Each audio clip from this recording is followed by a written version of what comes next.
All right. Welcome to episode 4 of Zooming with Dan.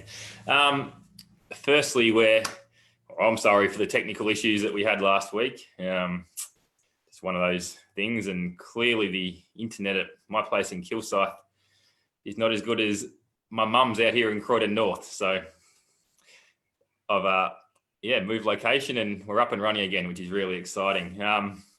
I think this whole week has been far worse for Beck. As she was really nervous before last week. She was certainly tempted to have a bottle of wine, I think, but she's on the coffees. But she's had to wait a full another week to jump on, and I do know for a fact she's a little uptight. Once again, isn't that right, Beck? But here we are. Make sure you're nice to her in the comments, unless, of course, you're mates with her. I know she's copped some stick before we've jumped on tonight, so I'm not getting stuck into Beck.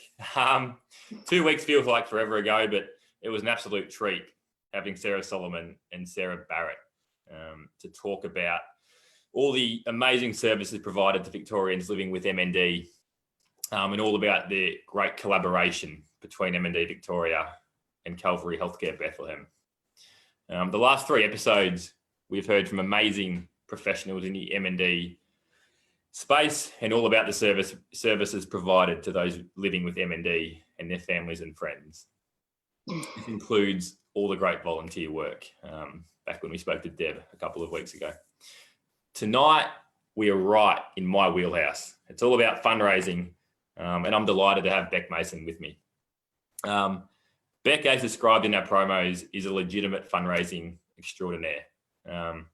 Beck is not only an incredible fundraiser and supporter of MND Victoria, she's also become a great friend of mine and my wife, Stace. Beck is one of the most thoughtful, generous, and authentic people you will meet. She's certainly one of a kind. But yeah, I think I'm privileged to know her. I first met Beck not long after I started at MND Victoria at the start of 2017. Beck was the creator and organiser of a team known as Sisters and Brothers United at the Geelong Walk to defeat MND around Barwon Valley Fun Park. Beck can tell you all about how this came about, but long story short, Beck and her team raised an incredible $50,000. What an introduction to a great long-term supporter.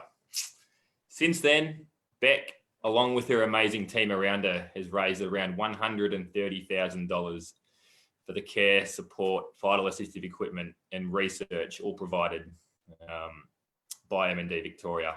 So a massive effort, not bad for a girl from Portland. But I'll hand over to Beck now, I guess, to talk about how this all started, why she is so passionate about her fundraising, and what started the journey. Beck. Okay, so about 6.5 years ago, a beautiful friend of mine was diagnosed with motor neurone disease. At the time, I had no idea what MND was. Got the phone call, Googled just to find out exactly what it was. And I was pretty gobsmacked that I hadn't actually heard of it before. 6 months following that, I sort of thought there has to be something that maybe I could do, or someone I could get people on board to help me do and try and make a change to the to the lives of people living with motor neurone. My fundraising started literally by just doing a walk for MND in Carlton, I think it is, with my husband and 2 kids, and a few friends come along, where we'd sort of set an aim to, raise a couple of $1,000. Goodness, I suppose since then I've met, each year the fundraising goal and aim gets bigger and bigger, and I've had a lot of people come on board and help me. Down in Portland, we run a lot of raffles. We've had auction nights. I don't know, and a lot of people donating online. But that's been my reasoning. It started off fundraising because of my friend, I suppose over the last few years, I've met a lot of people that have been affected by motor neurone. I haven't met all of them, but I keep in contact with them. Some have lost loved ones already. Some are still lucky enough to have their loved ones with them. It's a bit of I don't know how to say it. Pretty rewarding to know that you're helping people like be able to get the equipment living with motor neurone disease. Yeah, and look, I'm not going to go into the story of your friend too much at all, but it's such a heartbreaking story, as is all M&D cases. But this friend of yours, young family, Yeah. and I know, and that's why you jumped at it so early on, isn't it? Yeah, of course. To see it firsthand, and I know you travel a fair bit to see her, and I think that's why I love doing what I do, to see people like you and the care that you put into what you do. Let's go right back to the start when I met you through the Geelong walk. How did all that come about? Like $50,000 is a massive, massive effort for a community fundraiser. I know I came down to Portland and spoke at one of your events, which I've done a few times since. But talk us through how that felt, raising such significant funding and what the Geelong walk meant to you back then. It was pretty big actually. That year, I think we had over 80 people join our team. Massive support from the ETU, which for that part of that 50,000 was a $25,000 check given to us. So majority of our walkers that year were from the ETU, which is linked to my friend's partner. Pretty gobsmacked actually to have raised that, considering I think the year before it was somewhere around 7, 8, I don't know, so to hit that 50,000 was pretty amazing. And I'd actually like to say a little something about that. So I think the day after we'd held a big auction, which was a pretty big hit like that year. And I think I posted something the next morning saying we were like 300, or I'm not quite sure of the figure, under that. And I had a family that had already given so much, a local family down here, and say that they'd actually made a further donation to bring us up to that $50,000, which was pretty awesome. Yeah. Huge effort from all involved. You touched on it earlier, and I guess we'll talk about some of the bigger events that you've taken part in down the track. But how do you fundraise? Look, you're girl from Portland. We call Portland a country town, don't we? Don't have major corporate backing, but you're all about the community and just grassroots fundraising. How do you fundraise? How do you make $130,000 in the space of a few years? That's a lot of money when you put it like that. Goodness me, we do. I've lost count, I think, of the amount of raffles we've held. I think there's a lot of money to be made in raffles. Sitting out in the cold, whatever time, I had big support from my mum and a beautiful friend, Maz, who's over the last few years, who just literally would just be there whenever type thing. We've done traffic light collection, which was, I think, last year. Coincided it with a raffle, the bit of the snag on the Barbie, did all that sort of thing. But I actually want to make a special mention to the people of Portland. Like, I think they're pretty amazing. Like, I think we've created a lot more awareness for MND down here. Yeah. Very surprised, even still now, people don't know what motor neurone disease is. And I probably take a bit of pride in being able to educate them a little bit, on it. And I don't think there's been a day where we haven't set out, whether it's selling merchandise, raffles, auctions, which we've done the second one, I think, the 2 auctions. Whereas I don't think there's one day that I haven't met a new family, whether it's an out-of-towner person or a local person that has been affected by motor neurone, whether it's been 20, 25 years ago or as recently as only 18 months. So, yeah, I think just basically raffling, keeping the awareness out there. Yeah, and passion. Like, you're so passionate, and that takes you so far. And I know you'll talk to absolutely anyone and get $1 out of anyone that you can. Yes. And the amount of merchandise that you've sold, I know, yeah, for those that don't know, I get a phone call from Beck. Oh, geez, we probably average at least once a week, don't we? And the amount of merchandise that we've sent down to Beck in Portland to sell on, cold winter days and many, many other times throughout the year has been phenomenal. And yeah, we're very appreciative that Beck can certainly help sell that merch, and that gets the awareness out there at the same time. So moving on to, I'm going to say, probably one of the biggest things you've done in your life, one of the most rewarding from a personal point of view, but you can touch on that, and a huge fundraiser for you and the team that went. Kokoda, 2018. I think this is when our relationship probably went to a new level via a few detours when you may have hated me a few times. Yeah. Talk me through the lead up to Kokoda, and I guess where you were at and what you thought about Kokoda before you left. No, look, that was pretty big for me, actually. That was probably my first individual, like, just me fundraising, but doing something for myself. It was actually my girlfriend that's got motor neurone that actually said to me when it first come out that I should do it. And of course, because she said it, I went, okay, I'll do it, and didn't really think too much about it, and just sort of thought, why not?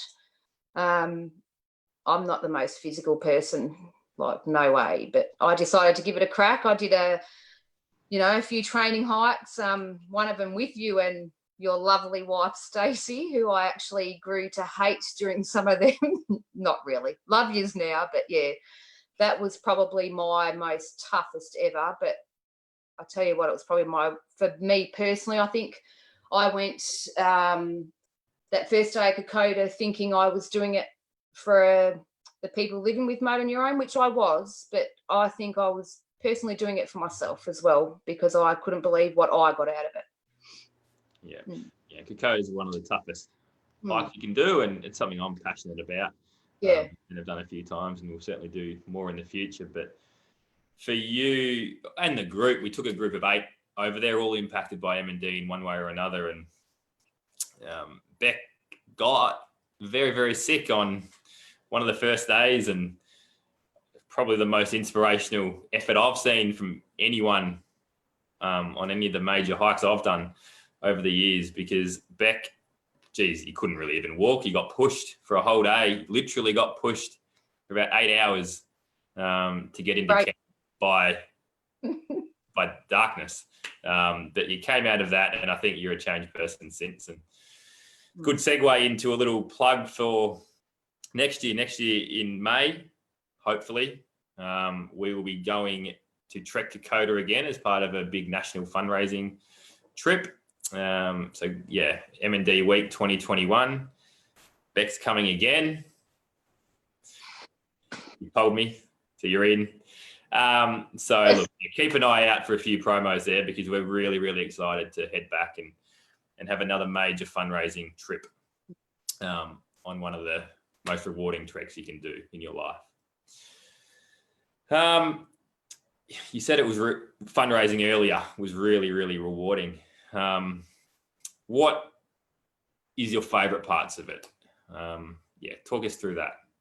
Goodness, probably the families I've met, I think. The most rewarding. Yeah, I think so. Taking the time to listen, and I suppose knowing where the funds are going, and my most rewarding. I love hitting a goal. I love hitting a goal and being able to smash the goal and raise that little bit more. And it's not to big note myself or anything. It's more, it is. I don't know how to put it into words. Like, I get so much out of the satisfaction of knowing that it's helping people. And I like to think that in my own little world, I'm making a difference, which is what I set out to do 6.5 years ago. Yeah. I wanted to make a difference, and I like to think I am. And, a lot of people that I bump into, they've only found out about Motor Neurone through my fundraising by stopping and buying a beanie, a hat, a raffle ticket, giving $1 if they could. They've learnt about Motor Neurone, which really big goal. Keep the awareness out there. Like, that's probably, my biggest reward, I think. Yeah, and speaking of goals, and you said you don't want to big note yourself, which is certainly not. But we all need a goal, and I guess what a lot of fundraising events that we put on and many other charities put on, there's typically a goal at the end of it, and that's all it is. It is a goal. What do you say to people that might look at a $5,000 goal, for example, and they doubt whether they can get there or not? I guess you're a prime example of someone who will do what they can to get there. Talk us through what you sort of suggest. Oh, look, massive. Go social media, approach your local businesses, which I've done like many of times. Don't necessarily tell them you want something for nothing. Like offer to, I don't know, if you do a raffle, like can get a prize for $500, like offer to put $250 in. Like, my thing is, you're going to find that most people don't ask. My thing is, don't ask the same business for the same thing all the time, because you'll often find that those businesses will approach you to want to help you again next time, as long as you look after them. Like, give them a bit of, I suppose, publicity out of it as well. But massive social media, I think. Be proud of what you do. Get in contact with your local newspapers and ask them to do stories about what you're doing, or I don't know. It doesn't have to be like my thing is with raffles, doesn't have to be extravagant. It doesn't have to. You're not paying for people to come and sit and sell raffle tickets or do a snag out the front of your local supermarket, which I know you can't do now. That's where the money can be made, I think. It's just time. And it's a good point, because we've said Beck has raised $130,000, but a lot of people, and a lot of it with the team around you, absolutely, and you get your incredible team. But M&D Victoria need people like Beck. We don't need people like Beck that are going to raise $130,000 over a few years, although it would be obviously very, very lovely. But community fundraising makes up a significant part of the funds that we utilise to support all Victorians living with MND. And Becky's just one community fundraiser. We have many other brilliant ones. I'd love to showcase them all, but community fundraising is the lifeblood of what we do, and it's the reason we can support all these people living with MND so well. One of the favourite parts of your fundraising, I know, is meeting new people affected by the disease, or just making new friends, because the MND community is so tight-knit, strong, resilient, full of just amazing people. Another event that you took on last year was the Lara Pinta Trek in Outback Australia. And I guess I'm bring this one up last because this was a group of 18 incredible individuals that bonded so well. And I guess to have 18 people on a trek is a big deal, and it's logistically a little bit hard. But when they all get on really well and they're all doing it for the same reason, it just flows. It flows perfectly. So tell us a bit about Lara Pinta and what you got out of it, I guess, from a friendship point of view of all these brilliant people. Wow. Where do you start? These people are pretty amazing. It's amazing that you can meet people that can be so differently affected by motor neurone, and how different, I suppose, their loved ones that had motor neurone. I think we had someone on there that had lost a loved one after like 5 weeks from motor neurone. That was probably one of the saddest parts for me, but the best bit was we all trusted each other and got to share it. Lara Pinta, I was really lucky enough to have shared this with a really close friend, Paul, who fundraised with me that for that fundraising. What do you call it? Anyway, and also my uncle and cousin come on board, and that was pretty special for me, that I managed to, get these guys on board, and we all got something out of it, as well as meeting all these ripper people. What I got out of that is I'd never even travelled there and never really thought much about going to like Northern Territory and all that sort of stuff. Pretty beautiful country we live in, and it was a pretty amazing. I wasn't as excited about, I'll be honest, about doing Larapinta as I was Kokoda, but I tell you what, it's a pretty, I don't know how else to say it. And the people, I learnt heaps actually off these people, probably a lot more than I thought I would. I think, look, I'm not a spiritual person, but I think I actually got a lot spiritually out of it. Just, I suppose learning about the land and stuff, and learning about, I suppose, their lives and how it's affected them. Like, some of us were friends of loved ones, some of us had parents, some of us had siblings and whatever. So different. And I think that's a connection that on taking part in one of these treks for MND that I think you're really hold close to your heart forever. And I guess it's a good point, because they're advertised as fundraising trips or challenge events, but you get so much more out of it. You haven't even mentioned how much the group raised, and they raised $110,000 for the care and support of people living with MND. But for you, the big part is being a part of the MND community and making lifelong friendships. And of course, and I know you're still in contact with many of them. And but yeah, I think that fundraising journey begins about 12 months out from the actual trip, and then you get to your goal, and everyone typically exceeds their goal. And then you get to enjoy the trip of a lifetime, which I know Larapinta was, and I know for you Kokoda was. Kokoda 2021 will be. And for us at MND Vic, these challenge trips are a major part of the funds that we raise every year. So, we've talked in a previous episode about China next year. We've just mentioned Kokoda, obviously, in May. What would you say to anyone that is considering one of these trips? Goodness, maybe just do it. Put you on the spot here. You didn't know this was coming. Really, but look, if you're wanting to, it's a bit of a,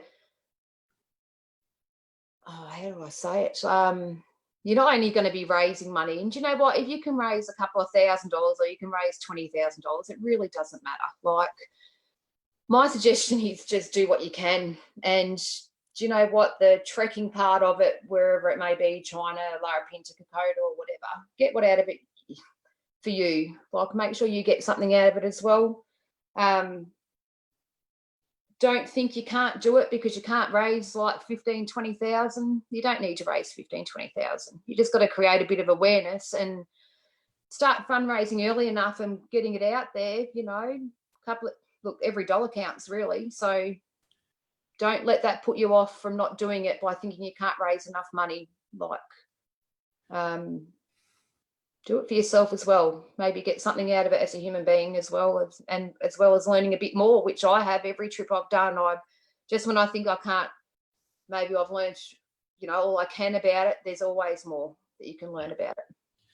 Absolutely. Good way to sum that up. And I'm going to sort of move on to something that's happening now. We've spoken about challenge trips, which, look, in the current climate, we don't know what we can do this year or next year with Kokoda and China. Hopefully we can go and get another amazing group of people on these trips, and where they fundraise funds for or critical funds for MND Victoria. But currently we have Australia Moves for MND. I know Beck has just joined. We can't put too much on Beck because she does so much for us, and she raises funds through so many different means. But Australia Moves for MND is one of the only events that anyone can really do at the moment, especially for this cause because of all the restrictions. But if you're looking to be active or to stay active, if you want to get creative, and if you want to, engage with this M&D community that we've been talking about for the last 20 minutes, I'd encourage you to jump on am4md.org.au and sign up and join Team Victoria. This is the first ever time all states have come together to put on a major fundraising event. So it's really special in that regard. But we say we've come together to put on one event, but it is still, we still register within your own state. So there's a little bit of friendly rivalry going on. And I know myself and our supporter development team, where we definitely want more participants. All you need to do is commit to a movement. That movement could be anything. It could be something crazy, like myself and my wife are doing. We're walking 2,100 kilometers in the 50-day period that it runs for. Or it could be, I don't know, I think off the top of my head here, you might want to jump up off the couch and go to the fridge 100 times a day, if that's sort of your routine at the moment. We don't care. We want it to be fun. And it's free to join, most importantly. So, and if you can raise 10, 20, 50, $100, it goes a long, long way. We've ticked over the $70,000 mark today, which is, as I said, really exciting. But we have 5 weeks to go. So AM for M&D, jump on it. It'll be all over our Facebook in the next few weeks. So I don't know what movement Beck has in mind. Do you have any movement in mind? What about throwing the dog the ball a few times? Beautiful. I'm sure Ali will feature in a big way, but she will. Mine's ticking. We'll be in there definitely for sure. Missing the fundraising actually big time at the moment. There's no right or wrong way to go about it. We have a couple of staff members who did some crazy amount of burpees and squats last week, and they're in the sick bay at the moment. I think they changed the challenge, which is absolutely fine with a virtual event. So, look, I'm going to really there. A huge thank you to Beck. For me to work in a job where I can make lifelong friends through what I do is super special. I can't wait to have Beck next year on Kokoda 2021, and we'll push you up some more of the mountains through the mud. Can't wait. And there's a massive training schedule before that. So we'll leave Beck to all the amazing fundraising she does down in Portland. And thank you. Thank you, mate. Thanks for having me. We'll chat again very soon. And sure we will. We look forward to coming back next week with no technical problems at all. Thank you. Night, Beck. All right.